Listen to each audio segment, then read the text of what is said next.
Hi friends, అందరూ ఎలా ఉన్నారు? బాగున్నారండి. ఈరోజు మనం బెండకాయ ఎండు చేప పులుసు అండి. ఈ పులుసు కూడా మనం తాలింపు వేసుకున్నట్టు కాకుండా పాతకాలం స్టైల్లో చేసుకుందాం. సూపర్ తిద్దండి. నేను ట్రై చేసి ఈ వీడియో చేశాను. చాలా చాలా బాగుంది.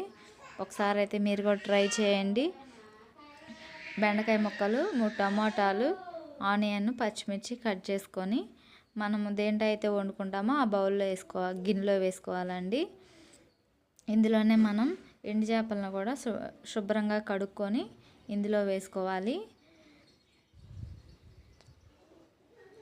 చాలా చాలా బాగుండిద్ది ఫ్రెండ్స్. నచ్చితే ఒక లైక్ చేయండి.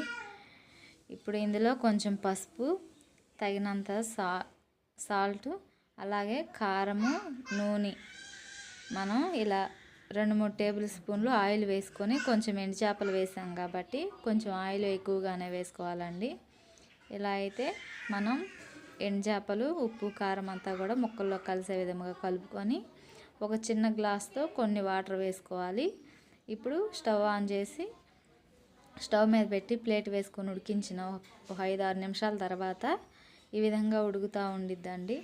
మనం ఒక 10 నిమిషాలు ఇలా ఉడికించుకొని వాటర్ అన్నీ కూడా బయటకు వచ్చేస్తాయి. అప్పుడు ఈలోపు మనం కొంచెం చింతపండును అయితే ముందుగా నానబెట్టేసాను నేను.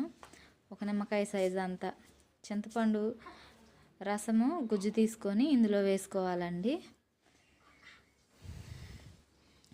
మనకి గ్రేవీ ఎంత అయితే సరిపోతుందో మనం కొంచెం ఉడికంగానే వేసుకోవాలి. ఎందుకంటే బెండకాయ ముక్కల్లోకి పులుపు పడుతుంది. ఎండు చేపలు కూడా మనకు కొంచెం ఎక్కువసేపే ఉడకాలి కాబట్టి ముందుగానే వేసుకోవాలండి.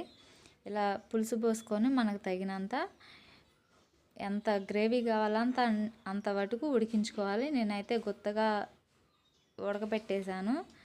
చారు అన్నీ కూడా ఇనిగిపోయినాయి కదండి. ఇలా ఉంటే చాలా బాగుంటుంది. ఒకసారి చేసి ట్రై చేసి చూడండి. నచ్చితే లైక్ చేయండి.